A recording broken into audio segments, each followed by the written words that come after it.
এমন একটা জায়গায় চাকরি করি, শুধুমাত্র আমার স্যালারি ছাড়া দেখি বাকি সব হিসাব নিকাশ কোটি টাকায় হয়। আপনাদেরকে একটা এক্সাম্পল দিই, আপনারা আগেও হয়তো দেখেছেন আমার পেছনে যে ছোট্ট বাংকার বার্জ দেখতে পাচ্ছেন আমাদের জাহাজের সাথে আছে। এখন বাই দ্য ওয়ে আমরা এখন সিঙ্গাপুরে অলরেডি নোঙ্গরে আছি। আমরা এবার খুব শান্তিপূর্ণভাবে চায়না থেকে সিঙ্গাপুরে আসছি, কোনো ওয়েদার সমস্যা ছিল না, কিছু ছিল না, একেবারে স্মুথলি।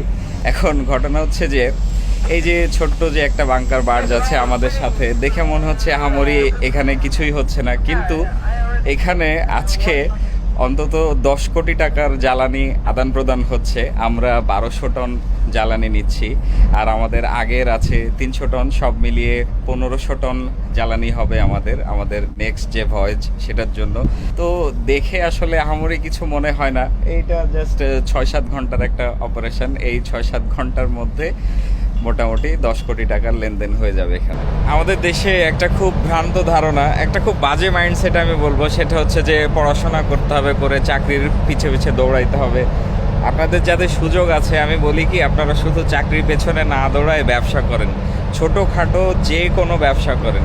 এই যে আমার আশেপাশে এখানে দেখতেছেন, এই যে শত শত জাহাজ, এখানে হাজার হাজার কোটি টাকার ব্যবসা, সেই জায়গায় আমরা সামান্য কিছু বেতনে চাকরি করতেছি। সো এইটাই হচ্ছে চাকরি আর ব্যবসার ডিফারেন্স।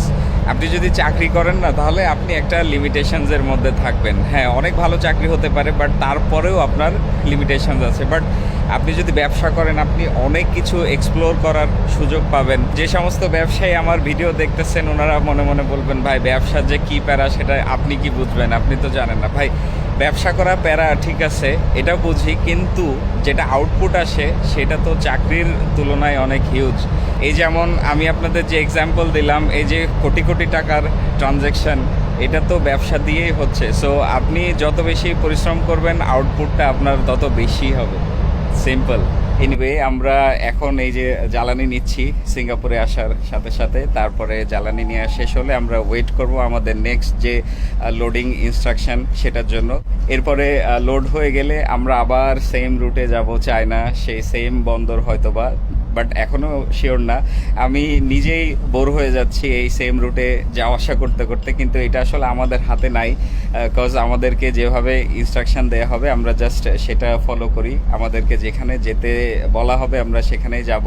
তো সেম রুট হলে আমার জন্য একটু সুবিধা, আমার অনেক কাজ কম হয়। আর যেটা অসুবিধা সেটা হচ্ছে যে আমরা একটু বোর হই, সেম জায়গায় বারবার যাওয়া আসা করতে ভালো লাগে না।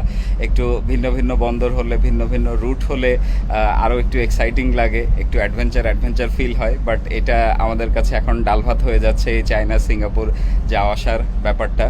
এনিওয়ে, আমি আপনাদেরকে ইনশাল্লাহ আপডেট দিব। ভালো থাকবেন সবাই, আল্লাহ হাফেজ, আসসালামু আলাইকুম।